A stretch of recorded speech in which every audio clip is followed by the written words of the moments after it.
Chapter 5 of Goats, Gold, and Miser Shen.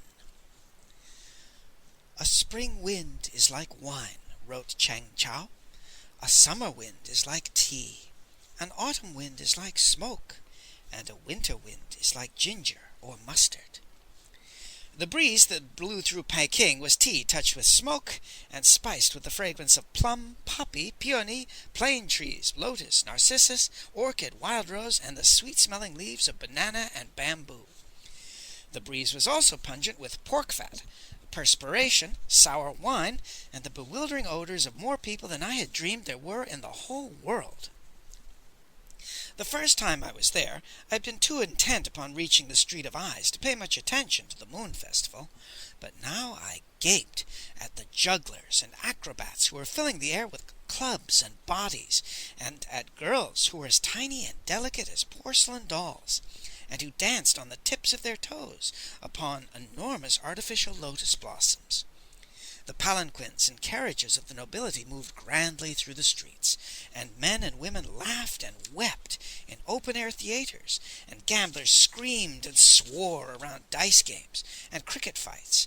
I envied the elegance and assurance of the gentlemen who basked in the practiced admiration of sing-song girls, or tiptoed into the alley of 400 forbidden delights if they wanted more action. The most beautiful young women that I had ever seen were pounding drums in brightly painted tents as they sang and chanted the flower drum songs. On almost every corner I saw old ladies with twinkling eyes who sold soft drinks and candied fruits while they cried, "Ai! Ai! Come closer, my children! Spread ears like elephants, and I shall tell you the tale of the great Lang, and of the time when he was devoured by the treacherous transcendent pig." Master Li had sharp elbows. He moved easily through the throngs, followed by yelps of pain, and he pointed out the landmarks and explained that the strange sounds of the city were as comprehensible to urban ears as barnyard sounds were to mine. The twanging of long tuning forks, for example, meant that barbers had set up shop, and porcelain spoons rapping against bowls advertised tiny dumplings in hot syrup. And clanging copper saucers meant that soft drinks made from wild plums and sweet and sour crab apples were for sale. As he moved toward his destination, I assumed in my innocence that he was intending to acquire some money by visiting a wealthy friend, or a moneylender who owed him a favor. I blushed to admit that not once did I pause to consider the state of the bamboo shack in which I had found him, or the nature of friends that he was likely to have. I was quite surprised when he turned abruptly from the main street and trotted down an alley that reeked of refuse. Rats glared at us with fierce, glittering eyes, and fermenting garbage bubbled and stank, and I stepped nervously over a corpse, or so I thought until I smelled the fellow's breath. He was not dead, but dead drunk, and at the end of the alley the blue flag of a wine cellar hung above a sagging wooden shack. I later learned that the wine shop of One-Eyed Wong was the most notorious in all China. But at the time I merely noticed that the low, dark room was swarming with vermin and flies, and that a thug with a jade earring that dangled from one chewed earlobe did not approve of the product. "You Peking weaklings call this watery piss wine?" he roared. "Back in Suzhou, we make wine so strong that it knocks you out for a month if you smell it on somebody's breath." One-Eyed Wong turned to his wife, who was blending the stuff behind the counter. "We must add more cayenne, my turtle dove." 222 transcendent miseries, wailed Fat Fu. "We have run out of cayenne." "In that case, O light of my existence, we shall substitute the stomach acid of diseased sheep," One-Eyed Wong said calmly. The thug with the earring whipped out a dagger and lurched around the room, slashing savagely at the air. "You Peking weaklings call these things flies?" he yelled. "Back in Suzhou, we have flies so big that we clip their wings, hitch them to plows, and use them for oxen." "Perhaps a few flattened flies might add bouquet," One-Eyed Wong said thoughtfully. "Yours is genius of the highest order, O noble stallion of the bedchamber. But flies are too risky," said Fat Fu. They might overpower our famous flavor of crushed cockroaches. Yours is genius of the highest order. The thug did not approve of Master Li. You Peking weaklings call these midgets men, he howled. Back in Suzhou, we grow men so big that their heads brush the clouds while their feet are planted upon the ground. Indeed. In my humble village, Master Li said sweetly, we grow men so big that their upper lips lick the stars while their lower lips muzzle the earth. The thug thought about it. Where are their bodies? And where are their bodies? They're like you, said Master Li, all mouth. His hand shot out, a blade glinted, blood spurted, and he calmly dropped the thug's earring into his pocket, along with the ear that was attached to it. My surname is Li, and my personal name is Cow, and there is a slight flaw in my character, he said with a polite bow. This is my esteemed client, number 10 Ox, who is about to strike you over the head with a blunt object. I wasn't quite sure what a blunt object was, but I was spared the embarrassment of asking, when the thug sat down at the table and began to cry. Li Kao exchanged a bawdy joke with One-Eyed Wong, pinched Fat Foo's vast behind, and beckoned for me to join them at a table with a jar of wine that was not of their own manufacture. Ox, it occurs to me that your education may be deficient in certain basic aspects of human intercourse, and I suggest that you pay close attention, he said. He placed the thug's jade earring, which was quite beautiful, upon the table. A lovely thing, he said. Trash, sneered One-Eyed Wong. Cheap imitation jade, sneered Fat Foo. Carved by a blind man, sneered One-Eyed Wong. Worst earring I ever saw, sneered Fat Foo. How much? Said One-Eyed Wong.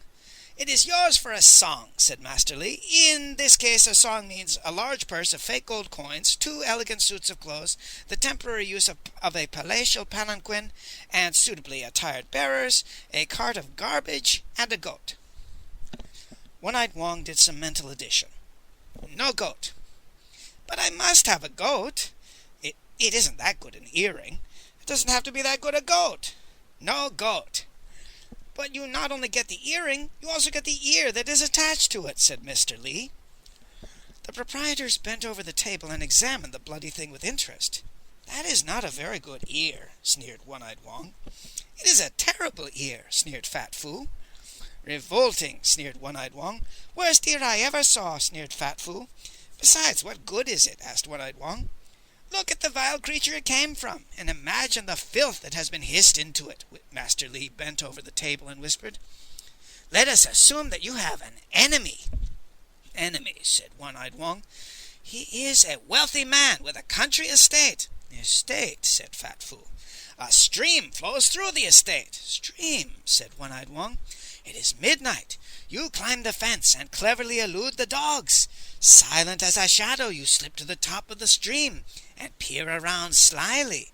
Then you take this revolting ear from your pocket and dip it into the water, and words of such vileness flow out that the fish are poisoned for miles, and your enemy's cattle drink from the stream and drop dead on the spot, and his lush irrigated fields wither into bleak desolation, and his children splash in their bathing pool and acquire leprosy, and all for the price of a goat.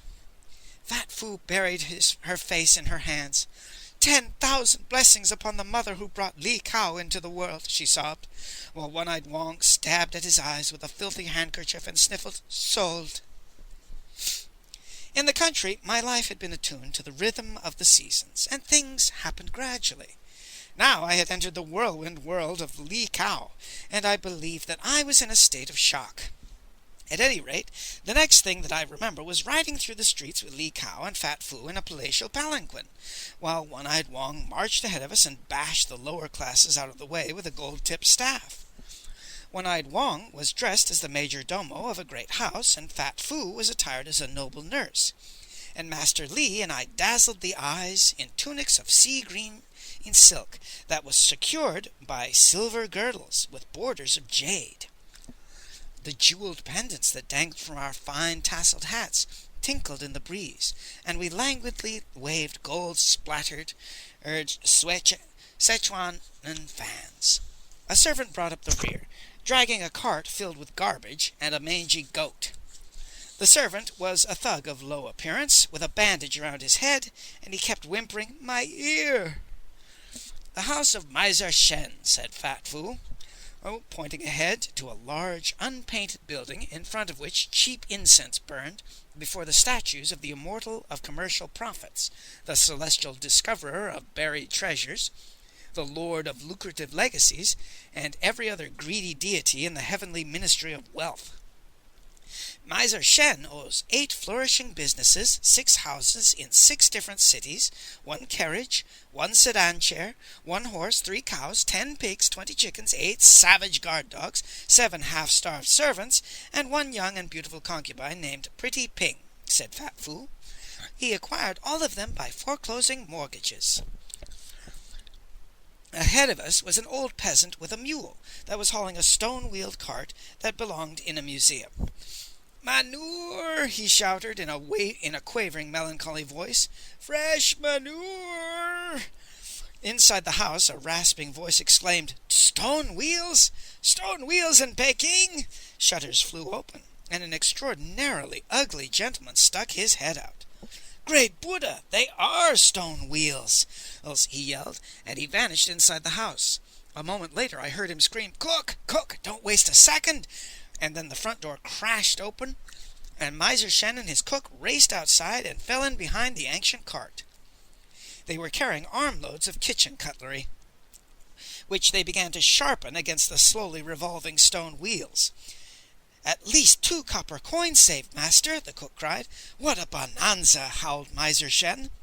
"Manure!" cried the peasant. "Fresh manure!" Another pair of shutters flew open, and Fat Fu pointed toward a heart-shaped face and a pair of luscious almond eyes. "Pretty Ping," she said.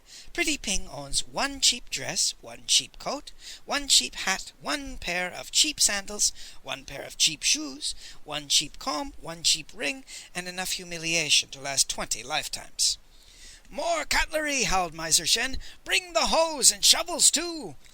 "1,000,000 mortifications," moaned Pretty Ping, and the shutters slammed shut. "Manure!" the old peasant cried. "Fresh manure!" "The heat," Master Li panted, fluttering his fan in front of his face. "The stench! The noise!" "Our lord is weary and must rest," Fat Fu shouted to One-Eyed Wang. "Even this pig-pen will do," Master Li said weakly. One-Eyed Wang rapped Miser Shen's shoulder with his gold-tipped staff.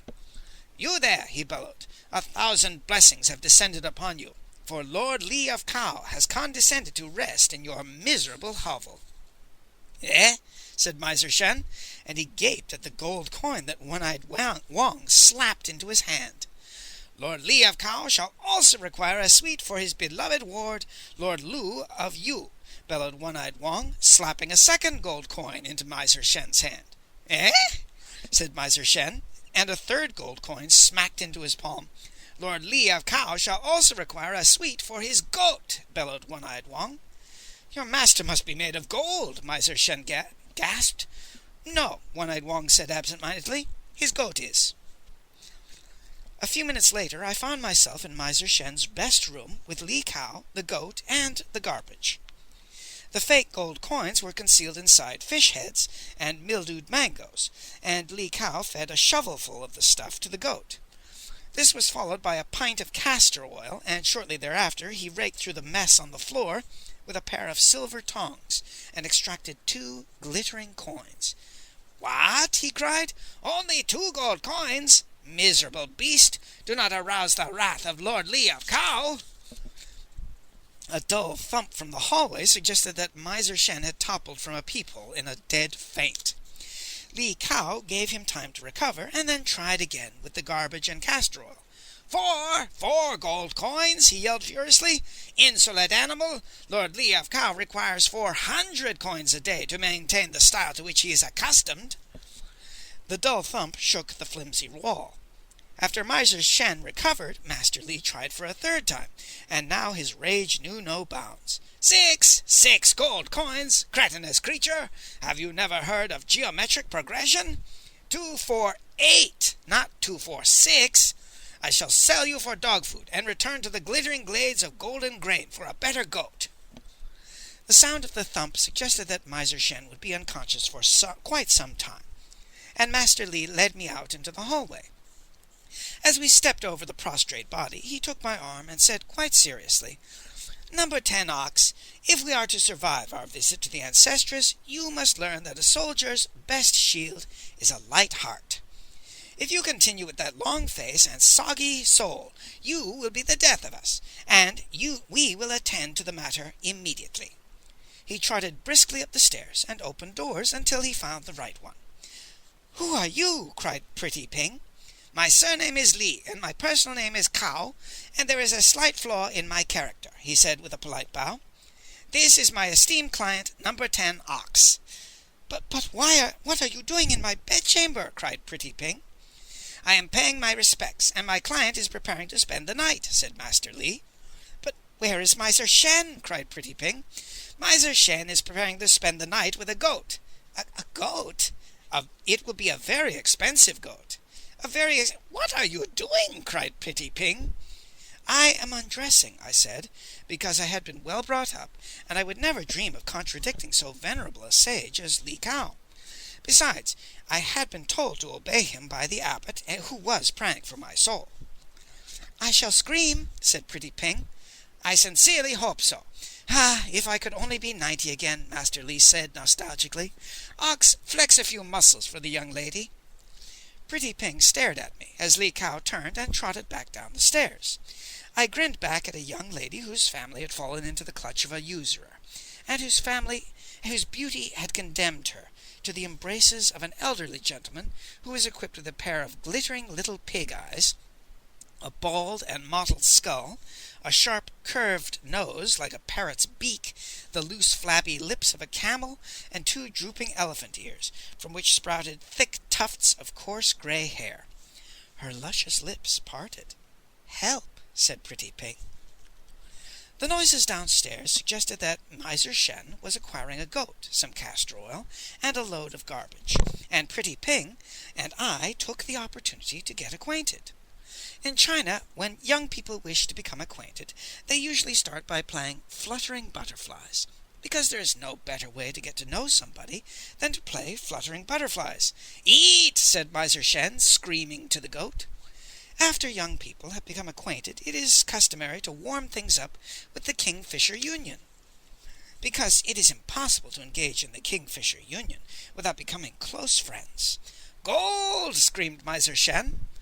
A cup of wine is then called for, and a discussion of relative merits that is usually resolved in favor of hounds by the 9th day of autumn. "Eat!" screamed Miser Shen. The young gentleman then plays the lute, while the young lady dances in a manner that would cause a riot if performed in public, and they inevitably become entangled in 6 doves beneath the eaves on a rainy day. "Gold!" screamed Miser Shen. Now that friendship has been firmly established, it is but a step and a jump to become soulmates, and the fastest way to become soulmates is phoenix sporting in the cinnabar crevice. "Eat!" screamed Miser Shen. This will lead to wine, love poems, and a return to fluttering butterflies, but slowly and drowsily, accompanied by giggles, and so it goes in China until the dawn, when somebody might calm down enough to consider testing the purity of gold coins. "What is that appalling stench, O most perfect and penetrating of partners?" yawned Pretty Ping. "I fear that it marks the approach of Miser Shen, O beauty beyond compare," I said sadly, as I climbed out of bed and pulled on my trousers. "And what is that angry noise, O most tantalizing tender of tigers?" asked Pretty Ping. "I fear that Miser Shen is arming his 7 half-starved servants with clubs, O rarest of rose petals," I sighed, as I collected my sandals, tunic, jade-embroidered silver girdle, fine-tasseled hat, and gold-splattered Szechuan fan. "Merciful Buddha! What is that ghastly thing that is oozing obscenely through my doorway?" howled Pretty Ping. "I fear that it is a mound of goat manure, beneath which you should find Miser Shen. Farewell, O seduction of the universe," I said, and I jumped out the window to the street below. Li Cao was waiting for me, well rested after a pleasant night with Fat Fu and One-Eyed Wang, and he appeared to approve of the sparkle in my eyes. I bent over, and he hopped upon my back, and then I raced through the streets toward the city walls, while behind us Miser Shen screamed, "Bring back my 500 pieces of gold!"